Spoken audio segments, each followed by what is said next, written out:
Machin se tenait devant l'entrée de l'Académie de l'Unité Galactique et se sentit minuscule. Le bâtiment s'élevait comme une montagne de verre et de lumière blanche. Des vaisseaux glissaient au-dessus d'elle, transportant des étudiants venus de dizaines de mondes différents. Certains étaient plus grands que des arbres. D'autres avaient des ailes, des griffes, ou plus de bras qu'elle ne pouvait en compter. Et elle était juste une fille humaine de 17 ans, seule. Elle avait pourtant tout sacrifié pour être ici. 3 années d'études sans sommeil, des examens couvrant les sciences, l'histoire et la culture de plus de 100 civilisations. Elle avait surpassé plus de 10 000 candidats. Mais maintenant, rien de tout cela ne semblait compter. Les regards la suivaient à chaque pas. L'humanité n'avait rejoint la coalition galactique que depuis 8 ans. À l'échelle cosmique, c'était insignifiant. Les autres espèces voyageaient entre les étoiles depuis des millénaires, bien avant que les humains ne découvrent le feu. Pour eux, la Terre n'était qu'un monde primitif. Ses habitants, des créatures faibles qui n'auraient jamais dû atteindre l'espace. Machin faisait partie des 3 seuls humains admis cette année. Les 2 autres étaient des garçons plus âgés, arrivés avant elle. Elle ne les avait pas encore rencontrés. Elle se demandait s'ils se sentaient aussi perdus qu'elle. Puis, quelqu'un bloqua son chemin. Une créature massive, presque 3 mètres de haut. Des écailles vert sombre recouvraient tout son corps. Ses yeux jaunes brillaient de mépris. « Encore une humaine », grogna-t-il. « J'avais entendu dire qu'il laissait entrer votre espèce maintenant. Je n'y croyais pas. Jusqu'à aujourd'hui. » Machin resta calme. « Excusez-moi. Je cherche mes quartiers. » Il éclata de rire. Derrière lui, d'autres étudiants se regroupaient. Cocasse, des quartiers pour la petite humaine. Bientôt, ils donneront aussi des chambres aux robots de nettoyage. Rears. Machin ne répondit pas. Elle contourna la créature et continua son chemin. Son père l'avait prévenu. Avant son départ de la Terre, il l'avait regardé droit dans les yeux. « Tu seras haï, on te méprisera. Tu voudras te battre. Mais tu ne dois pas. Chaque humain ici porte l'honneur de notre espèce. Si tu échoues, ils diront que nous sommes faibles. Si tu frappes, ils diront que nous sommes violents. Tu dois réussir. » En silence. Alors Machin endura. Sa chambre était plus petite que celle des autres. Elle ne protesta pas. Ses cours étaient les plus difficiles que tout ce qu'elle avait connu. Elle ne se plaignit pas. Elle étudiait jusqu'à ce que son esprit brûle. Et elle continuait quand même, jusqu'au 8e jour. Quand elle rentra dans sa chambre, la porte était ouverte. Ses vêtements étaient déchirés, ses livres brûlés, sa tablette réduite en morceaux. Sur le mur, un message. « Rentre chez toi, animal. » Machin resta immobile. La colère monta, brûlante, violente. Elle aurait pu crier, elle aurait pu frapper, elle aurait pu se venger. Mais elle inspira profondément. Puis, elle nettoya, sans un mot, sans plainte, sans dénonciation, car elle savait qui était responsable. Le grand noble écailleux du premier jour. Et elle savait aussi quelque chose d'autre. Quelque chose que personne ici ne savait. Sa grand-mère lui avait appris des choses anciennes, des techniques oubliées, des connaissances du corps, des nerfs, des faiblesses invisibles. Être petite ne veut pas dire être faible, disait sa grand-mère. Être petite signifie seulement que tu dois frapper plus intelligemment. Machin n'était pas venu ici pour se battre. Mais maintenant, on ne lui laissait plus le choix. Et sans le savoir, toute l'Académie venait de provoquer quelque chose qu'elle ne comprendrait que trop tard. Le lendemain matin, l'Académie n'était plus la même. Les couloirs autrefois bruyants s'étaient transformés en chemins silencieux. Quand Mädchen avançait entre les bâtiments, les conversations s'éteignaient, pas par peur seulement, mais par respect. Certains élèves s'écartaient instinctivement, d'autres baissaient la tête. Quelques-uns la regardaient avec une admiration presque troublante. Elle n'avait rien demandé de tout cela. Elle voulait simplement étudier. Mais l'univers n'écoute jamais les souhaits simples. Dans une salle sombre au sommet de l'Académie, l'administrateur Corit observait les enregistrements du combat pour la 8e fois, image par image. Ralenti extrême, analyse biomécanique. Chaque mouvement de May était précis, calculé, maîtrisé. Un expert militaire de la coalition venait de conclure. Elle aurait pu tuer son adversaire en moins de 2 secondes. Elle a volontairement choisi de ne pas le faire. Corit ferma les yeux. C'était cela qui l'inquiétait le plus. Pas sa force, pas sa technique, mais son contrôle absolu. Pendant ce temps, dans une aile discrète de l'Académie, 2 autres étudiants humains regardaient eux aussi la vidéo. David Park, James Okonwa. Ils ne parlaient pas. David finit par murmurer. Elle a retenu chaque coup. James hocha lentement la tête. Oui. Elle a combattu comme on enseigne aux enfants. Un silence. Puis David ajouta grave. Si ça avait été nous, ça aurait été terminé en une seconde. Il comprenait désormais pourquoi l'ambassade humaine les avait envoyés ici, pas comme arme, mais comme preuve vivante de retenue. Le soir, quelqu'un frappa doucement à la porte de May. Lorsqu'elle ouvrit, une créature inconnue se tenait là. Petite, nerveuse, des écailles pâles et des yeux brillants d'inquiétude. Sa voix tremblait. « Est-ce que vous pourriez m'apprendre » Mais resta silencieuse, pas à combattre, juste à ne plus avoir peur. Elle observa l'élève un long moment, puis s'écarta doucement. « Entre. » Ce soir-là, dans une petite chambre humaine, quelque chose commença, quelque chose que personne n'avait prévu. Pas une rébellion, pas une révolution, mais une transmission, un savoir ancien, une philosophie. La maîtrise plutôt que la violence, le contrôle plutôt que la domination. Et dans l'ombre, les services de renseignement de la coalition commencèrent à observer, car ils venaient de comprendre une vérité troublante. Si une seule étudiante humaine pouvait changer l'équilibre d'une académie, que pouvait faire l'humanité entière? Le changement ne fut pas immédiat, mais il fut inarrêtable. Dans les jours qui suivirent, quelque chose d'étrange commença à se produire à l'académie. Les élèves les plus faibles, ceux qui étaient toujours isolés, ceux qui vivaient dans la peur, commencèrent à changer. Ils marchaient plus droit, ils levaient les yeux, ils répondaient quand on leur parlait, pas avec arrogance, avec assurance, et à chaque fois que l'on demandait pourquoi, la réponse était la même. La humaine nous apprend. Dans une salle fermée, loin des dortoirs, un cercle s'était formé, pas un club officiel, pas un cours reconnu, mais chaque soir de plus en plus d'élèves venaient, des petits, des grands, des espèces faibles physiquement, des espèces autrefois dominées, mais ne leur enseignaient pas à frapper. Elles leur enseignaient à respirer, à se positionner, à comprendre leur propre corps. La force commence ici, disait-elle en touchant sa tempe. Pas dans les muscles. Ils apprenaient à tomber sans se blesser. À se libérer d'une prise. À ne plus paniquer quand quelqu'un s'approchait trop vite. Des choses simples, mais suffisantes pour transformer la peur en contrôle. Un soir, l'administrateur Corit observa les caméras de surveillance. Il vit quelque chose qui le troubla profondément.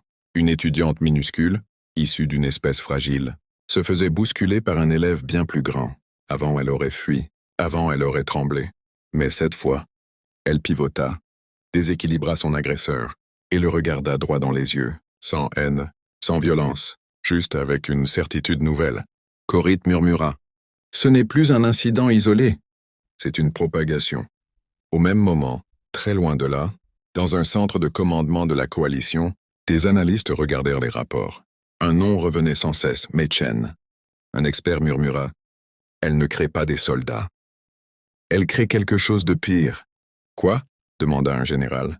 L'expert répondit doucement. « Des individus qui n'ont plus peur. » Un silence lourd tomba dans la salle, car dans toute l'histoire galactique, aucune arme n'avait jamais été plus dangereuse qu'un peuple qui cessait d'avoir peur. Et pendant que les puissants débattaient, pendant que les autorités s'inquiétaient, dans une petite chambre de l'académie, une humaine de 17 ans continuait simplement à enseigner. Pas par ambition, pas par stratégie, mais parce que pour elle, c'était la chose juste à faire. Et sans le vouloir, elle était en train de changer l'équilibre de toute la galaxie. Au début, ils ont ignoré les rapports. Un incident isolé, une rumeur amplifiée. De la peur collective. C'était plus confortable ainsi.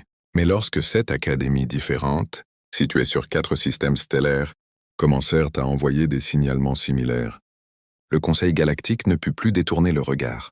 Salle du Haut Conseil, des murs de lumière bleue, des silhouettes anciennes, des espèces qui gouvernèrent la galaxie depuis des millénaires. Un analyste projeta une carte holographique.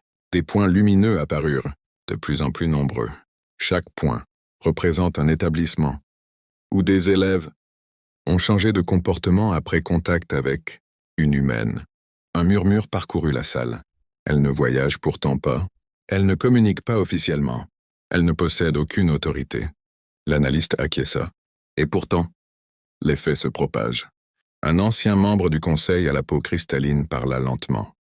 Décrivez précisément ce changement. L'analyste avala sa salive. Les élèves auparavant faibles ne fuient plus. Ils observent, ils analysent, ils anticipent. Ils résistent sans violence excessive. Un silence lourd suivit, puis quelqu'un posa la vraie question. Est-ce que les humains sont en train de former une doctrine? Dans un centre militaire très loin de là, un général regardait la vidéo de l'affrontement entre eux, mais Evrea pour la 50e fois, image par image, ralenti par ralenti. Ce n'est pas du chaos, ce n'est pas de la chance, c'est une science. Un officier hésita. Vous pensez que les humains possèdent une méthodologie de neutralisation interespèce? Le général ne répondit pas tout de suite. Puis il dit, je pense qu'ils ont passé des milliers d'années à apprendre comment survivre face à plus fort qu'eux. Et maintenant, ils appliquent cette connaissance à nous. À l'académie, mais ignorait tout cela. Elle continuait ses journées simplement. Cours, études, entraînement discret avec quelques élèves. Silence. Mais quelque chose avait changé autour d'elle. Les couloirs devenaient calmes lorsqu'elle passait. Pas par peur, mais par respect. Les élèves la regardaient, comme on regarde quelqu'un qui a survécu à quelque chose que personne d'autre n'aurait survécu. Un soir, l'administrateur Corit la convoqua. Son bureau était vaste, ancien, lourd d'histoire, mais entra calmement. « Asseyez-vous, Mädchen. » Elle s'assit. Corit la fixa longuement. « Savez-vous ce que vous avez déclenché ?» Elle réfléchit. « J'ai empêché quelqu'un d'être blessé. » Il eut un léger sourire amer. « Non. Vous avez ébranlé un système entier. » Il activa l'écran. Des dizaines de rapports, des vidéos, des analyses, des débats politiques. Le Conseil galactique vous observe. Les militaires vous analysent. Les gouvernements s'inquiètent. Mais resta calme. Je ne cherche pas à gouverner quoi que ce soit. C'est précisément ce qui les inquiète le plus. Elle leva les yeux vers lui. Corit poursuivit. Vous n'agissez pas comme une révolutionnaire. Vous n'agissez pas comme une rebelle. Vous agissez comme... Une idée. Un silence. Puis il ajouta doucement, et les idées sont plus difficiles à arrêter que les armées. Pendant ce temps, sur une autre planète, dans une autre académie, un élève d'une espèce fragile regardait son agresseur droit dans les yeux pour la première fois. Il ne frappait pas, il ne criait pas, il disait simplement « Recule, tu ne me fais plus peur ». Et l'agresseur recula, sans le savoir, sans le vouloir, sans stratégie. Une humaine de 17 ans était en train de créer quelque chose que la galaxie n'avait jamais vu auparavant. Pas une armée, mais un changement de conscience. Et certains, très haut placés, commençaient à se demander s'il ne fallait pas arrêter ce phénomène avant qu'il ne devienne impossible à contrôler. Il est arrivé sans annonce, sans escorte, sans dossier officiel. Juste un nouveau nom sur la liste des élèves. Nom, KL. Origine, inconnue. Espèce, classifiée. Niveau d'admission, exceptionnel. L'administration elle-même ne savait pas pourquoi son dossier avait été validé si haut. Mais le Conseil, lui, savait exactement pourquoi il était là. Salle privée du Conseil galactique. Nous devons comprendre cette humaine. Elle influence sans ordonner. Elle inspire sans diriger. C'est dangereux. Une voix plus ancienne que les autres s'éleva. Envoyez l'observateur. Un silence. Pas un soldat, pas un diplomate. Un test. Kael entra à l'académie comme n'importe quel élève. Discrète, calme, regard attentif, trop attentif. Il observa tout dès le premier jour. Les angles des couloirs, les positions des caméras, les habitudes des élèves, les silences, et surtout, il observa mais il ne la fixa jamais trop longtemps. Il ne l'approcha pas immédiatement. Il ne montra aucun intérêt visible. Il faisait exactement ce que font les meilleurs prédateurs. Observer. Comprendre. Patienter. Au bout de 3 jours, il s'assit enfin à la table de mai à la bibliothèque, sans demander, sans provoquer, juste là, mais leva les yeux de son livre. Ils se regardèrent, un long moment. Puis elle dit simplement, « Tu n'es pas ici pour étudier. » Kael cligna lentement des yeux. « Intéressant. » « Comment le sais-tu? Tu observes les sorties avant de regarder les livres, tu évalues les personnes avant d'évaluer les sujets. Les étudiants normaux font l'inverse. » Un silence. Puis Kael sourit très légèrement. « Tu es plus perceptive que les rapports ne le disaient. » Mais referma doucement son livre. Les rapports. Kael comprit immédiatement qu'il avait commis une erreur, mais il ne se rétracta pas. Il pencha légèrement la tête. « Tu sais déjà, n'est-ce pas, que tu es observé ?» Mais le fixa calmement. « Depuis le combat, oui. Et cela ne te dérange pas? Je ne peux pas contrôler ce que les autres font. Je peux seulement contrôler ce que je fais. » Kael la regarda différemment à cet instant, pas comme une cible, mais comme un problème complexe. Plus tard ce soir-là, dans un canal sécurisé, l'observateur au conseil. Contact établi. Une voix froide répondit. Rapport. Elle est consciente d'être surveillée. Elle n'est ni arrogante ni naïve. Elle est stable. Trop stable. Et ses capacités? Kael hésita une fraction de seconde. Difficiles à mesurer. Ce n'est pas sa force qui inquiète. C'est sa retenue. Un silence. Continue l'évaluation. Pousse là. Jusqu'où? La réponse fut immédiate. Jusqu'à ce qu'elle montre ce qu'elle cache vraiment. Le lendemain, l'académie annonça un nouvel exercice. Simulation de crise. Un exercice rare. Stress extrême. Décision rapide. Pression collective. Les élèves furent enfermés par groupes de 5 dans des environnements simulés. Stations en feu. Prise d'otages. Panne de systèmes vitaux. Mais se retrouva dans un groupe. Avec Kael, l'environnement s'activa. Sirène. Fumée artificielle. Lumière rouge. Une voix annonça. Scénario. Station en décompression. 2 membres inconscients. Temps avant mort simulée. 3 minutes. Les autres élèves paniquèrent. Ils criaient. Ils couraient. Ils donnaient des ordres contradictoires. Mais elle ferma les yeux une seconde. Puis elle parla calmement. Toi, coupe l'alimentation. Toi, ferme cette valve. Toi, reste avec eux et stabilise leur respiration. Tout le monde obéit, sans réfléchir. Même Kael. Ils réussirent l'exercice en 1 minute 42. Record absolu. Après la simulation, Kael la regarda longuement. Tu n'as pas seulement des compétences physiques. Tu diriges sans commander, mais haussa légèrement les épaules. Les gens paniquent quand ils ont peur. Quelqu'un doit rester calme. Et si ce calme devenait dangereux pour l'équilibre de la galaxie, elle le fixa. Alors le problème n'est pas le calme. Le problème est l'équilibre. Silence. Un silence lourd. Puis Kael se leva. Tu es bien plus que ce qu'ils craignent. Et toi, tu es bien plus que ce que tu prétends être. Ils se regardèrent une dernière fois. 2 intelligences en train de s'évaluer. 2 forces calmes. 2 inconnus. Ce soir-là, le conseil reçut un nouveau message. Rapport de l'observateur. L'humaine ne représente pas une menace militaire, mais elle représente quelque chose de plus instable. Elle change les gens autour d'elle. Et plus inquiétant encore, elle ne cherche pas à le faire. Le conseil resta silencieux longtemps. Puis une voix prononça doucement. Alors elle est encore plus dangereuse que prévu. Et quelque part dans sa petite chambre, mais regardait les étoiles, sans savoir que la galaxie entière commençait doucement à tourner autour d'elle. Le message de Kael n'avait pas seulement troublé le conseil. Il avait déclenché quelque chose de plus grave encore. Une réunion classifiée fut convoquée. Pas enregistrée, pas archivée, pas destinée à l'histoire. Seulement aux vérités dangereuses. Dans la salle noire du noyau décisionnel, les plus anciens représentants étaient présents. Elle influence trop vite. Les élèves la suivent sans qu'elle le demande. Même nos exercices psychologiques échouent. Elle ne cherche ni pouvoir ni reconnaissance. Et c'est précisément ça le problème. Une voix ancienne presque éteinte par là. Les civilisations ne tombent pas à cause des armes. Elles tombent à cause des idées. Un silence. Et cette humaine est une idée en mouvement. Kael reçut un nouvel ordre. Plus direct, plus froid. Directive mise à jour. Ne plus observer. Provoquer. Il resta longtemps immobile après avoir lu le message. Puis il murmura pour lui-même. Alors vous ne voulez pas comprendre.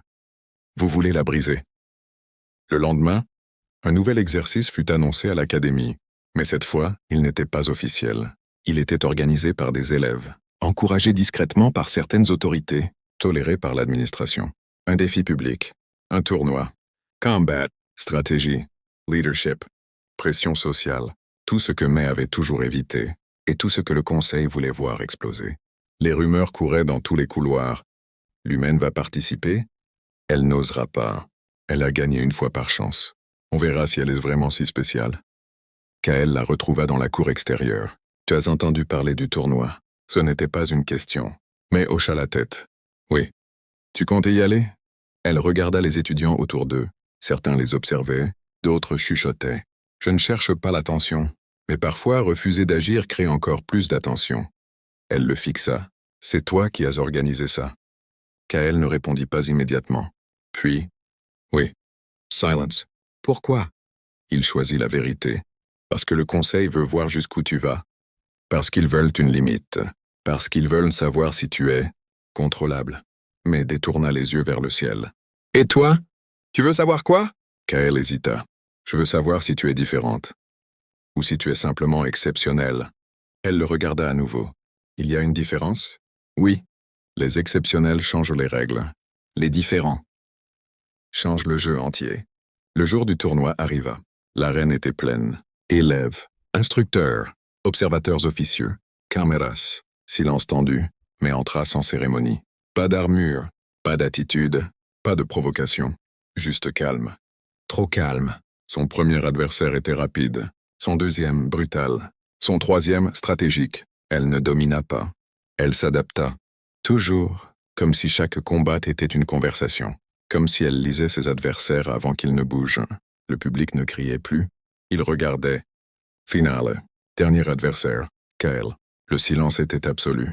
Même l'air semblait suspendu. Il se faisait face. Pas d'hostilité, pas de colère. Seulement compréhension. Tu n'es pas obligé d'aller jusqu'au bout, murmura-t-il. Je sais. Ils observent chaque mouvement. Je sais. Ce que tu montreras aujourd'hui définira ton avenir. Mais le regarda droit dans les yeux. Alors je ferai un choix qu'ils ne comprendront pas. Le signal fut donné. Kael attaqua avec une précision parfaite. Rapide, propre, calculé. Mais esquiva. Contre, neutralisa, contrôle. Le combat dura plus longtemps que tous les autres. Pas parce qu'il ne pouvait pas gagner, mais parce qu'aucun des deux ne voulait révéler toute sa capacité. Puis, soudainement, mais s'arrêta. Elle recula d'un pas et leva la main. J'abandonne. Un choc traversa l'arène. Murmurs, incompréhension, colère. Kael la fixa surpris. Pourquoi? Elle répondit doucement. Parce que gagner ici leur donnerait exactement ce qu'ils veulent. Une mesure, une limite, une définition. Elle baissa la main. Je refuse d'être réduite à un outil d'évaluation. Silence absolu. Kael comprit. Le conseil comprit. Et pour la première fois, ils eurent peur. Plus tard ce soir-là, Kael envoya un dernier rapport. Elle a compris le jeu. Elle a refusé d'y jouer. Elle ne cherche pas à gagner. Elle cherche à rester libre. Long silence du conseil. Puis une seule réponse. Alors elle est incontrôlable. Et dans sa chambre, May regardait les étoiles. Elle ne voulait pas être un symbole, ni une arme, ni une légende. Mais quelque part, elle le savait déjà. Quand une personne refuse de se laisser définir, le monde entier commence à changer autour d'elle. Le conseil ne débattait plus. Il décidait. Dans la salle circulaire aux murs translucides, les anciens n'élevaient plus la voix. Ils n'avaient plus besoin. La conclusion était déjà là. Elle refuse le contrôle. Elle refuse l'évaluation. Elle refuse la hiérarchie. Elle refuse le système. Un silence lourd. Puis la voix la plus ancienne déclara « Une telle entité dans une structure fragile devient un point de rupture. » Quelqu'un demanda « Que proposons-nous » La réponse fut courte, froide, définitive, isolement. Le mot traversa les réseaux internes. Codé, discrète, mais clair, extraction programmée. Officiellement, transfert d'académique spécial. En réalité, retrait de l'environnement, suppression de l'influence, neutralisation douce. Kael reçut l'ordre seul. Mission prioritaire. Escorter Mädchen vers le centre de relocalisation. Sans résistance, sans explication, sans émotion. Il resta figé longtemps devant le message. Puis il ferma les yeux. Il la trouva dans la serre de l'académie. Toujours ce même endroit. Toujours ce calme. Toujours cette distance. « Tu savais qu'ils allaient réagir ainsi, n'est-ce pas ?» demanda-t-il, mais continua d'arroser les plantes. « Oui. » « Et pourtant tu as quand même choisi de ne pas jouer leur jeu. » « Oui. » Il serra les poings. « Ils vont te retirer d'ici, officiellement pour ton bien. » « Officieusement. Parce qu'ils ont peur. » Elle posa doucement l'arrosoir. « Peur de quoi ?» Kael la regarda vraiment. « Pas de ta force. Pas de tes compétences. Pas de ton intelligence. » Il hésita. « Peur de ce que tu inspires aux autres. » Le lendemain, l'annonce tomba. Mädchen est transférée dans le cadre d'un programme d'excellence avancée. Applaudissements forcés. Félicitations officielles. Sourires diplomatiques. Mais dans les couloirs, le silence était lourd. Les élèves ne comprenaient pas. Krevik resta immobile devant le tableau d'affichage pendant des heures. Elle part? Personne ne sut quoi répondre. Kael l'escorta vers le quai privé. Un transport discret les attendait. Sans emblème, sans public, sans cérémonie. Le silence entre eux était différent aujourd'hui. Plus profond. « Où est-ce qu'il m'emmène » demanda May. Kael regarda droit devant lui. Un centre d'observation. Officiellement. Et officieusement? Il ne répondit pas tout de suite. Puis, une cage élégante. Ils s'arrêtèrent devant la rampe d'accès. Le vaisseau attendait. Porte ouverte. Destination scellée. Kael sentit quelque chose se fissurer en lui. Toute sa vie, il avait suivi les protocoles. L'ordre. La stabilité. La structure. Mais pour la première fois, quelque chose lui semblait faux. Pas stratégiquement. Pas politiquement. Humainement. Mais se tourna vers lui. Tu as l'air en conflit. Il esquissa un sourire sans joie. C'est un euphémisme. Alors pose-toi une question simple. Laquelle? Elle le fixa. Ah, si c'était toi à ma place, est-ce que tu accepterais de monter dans ce vaisseau? Le silence fut brutal. Kael regarda la porte, puis le sol, puis le ciel. Sa réponse était déjà là. Non. Un mot. Mais tout bascula. Mais ne sourit pas. Elle ne triompha pas. Elle hocha simplement la tête. Alors pourquoi m'y conduis-tu? Il ferma les yeux. Quand il les rouvrit, la décision était prise. Il toucha discrètement son communicateur. Code interne. Priorité absolue. Message bref. Mission compromise. Extraction annulée. Elle reste. Responsabilité assumée. Une seconde passa. Puis 2. Puis 3. Son communicateur vibra. Une seule réponse. Trahison. Kael leva les yeux vers May. À partir de maintenant, je ne peux plus te protéger avec mon autorité, seulement avec mes choix. May observa son visage. Tu viens de tout perdre. Peut-être. Oh, pourquoi faire ça? Il répondit sans hésiter. Parce que pour la première fois de ma vie, j'ai l'impression de faire ce qui est juste. Au loin, dans les réseaux du Conseil, les alertes commencèrent à clignoter. Agent Compromise, procédure de récupération engagée. Cybel 1, Mei Chen. Cybel 2, Kyle Arvin. Et pendant que les systèmes s'activaient, pendant que les protocoles se mettaient en place, pendant que les observateurs s'inquiétaient, mais regardaient simplement les étoiles. Puis elle murmura. Ils vont venir. Kael acquiesça. Oui. Et tu regrettes? Il la regarda. Non. Un silence. Puis elle dit calmement. Alors, on va devoir leur montrer autre chose que ce qu'ils attendent. L'alarme ne sonna pas. Le conseil ne faisait jamais de bruit inutile. Quand ils agissaient, c'était déjà trop tard. La nuit était tombée sur l'académie. Les couloirs étaient calmes. Trop calmes. Kael marchait aux côtés de May sans parler. Ils le sentirent tous les deux. Ils arrivent, murmura-t-elle. Kael hocha la tête. Pas des étudiants. Pas des instructeurs. Il marqua une pause. Les agents. Ils sortirent dans la grande cour centrale. Et là, l'air changea. Un frisson invisible parcourut l'espace. Puis 3 silhouettes apparurent. Pas par les portes, pas par les chemins. Directement dans l'espace. Téléportation. 3 agents du conseil. Leur présence écrasait tout. Des corps modifiés. Des esprits conditionnés. Des êtres conçus uniquement pour neutraliser les anomalies. Et Mei Chen était devenue l'anomalie numéro 1. Kael se plaça devant elle instinctivement. « Reste derrière moi !» L'un des agents parla, sa voix métallique sans émotion. « Agent Kael Arven, vous êtes déclaré déviant. Reculez. » Kael ne bougea pas. « Elle ne vous appartient pas. Elle constitue une instabilité systémique. Elle est une personne. » Silence. Puis, erreur de raisonnement détectée. Le premier agent bougea, trop vite, un déplacement impossible à suivre pour la plupart des espèces. Il apparut devant Kael en une fraction de seconde, un coup destiné à le neutraliser. May intervint. Pas violemment, précisément. Un pas, une rotation, 2 doigts. L'agent s'arrêta net, ses capteurs clignotèrent. Dysfonction, neurologique, mais le regarda calmement. Tu as un système. Comme tout le monde. Donc tu as des failles. Elle toucha un second point. L'agent s'effondra. Inconscient. Les 2 autres reculèrent immédiatement. Réévaluation. Analyse. Danger confirmé. À ce moment précis, toutes les caméras de l'académie se mirent à diffuser, sans que personne ne comprenne comment. Écran dans les chambres. Panneaux publics. Tablette personnelle. Système du personnel. Tout le monde voyait. Tout le monde regardait. Le second agent attaqua. Stratégie différente. Pas frontale. Tentative de capture énergétique. Un champ de confinement jaillit autour de May. Elle observa la structure, quelques secondes, puis posa sa main dessus, le champ s'effondra. Comme si elle avait simplement compris comment il fonctionnait. Le 3e agent ne bougea plus. Pour la première fois de sa carrière, il hésitait. Dans les dortoirs, les élèves regardaient, pétrifiés. Grevik murmurait. Elle ne se bat pas comme une humaine. Un autre répondit « Non. Elle se bat comme quelqu'un qui refuse d'être contrôlé. » L'agent restant activa un canal direct vers le conseil. Échec de neutralisation. Sujet adaptatif. Danger systémique confirmé. La réponse du conseil fut immédiate. Procédure finale autorisée. Kael sentit son sang se glacer, mais ils viennent de lever les restrictions. Elle hocha doucement la tête. Je sais. Ce qu'ils envoient maintenant, ce ne sont plus des agents. Je sais. Elle se tourna vers lui. Kael, tu m'as demandé pourquoi je ne me pliais pas au système. Oui.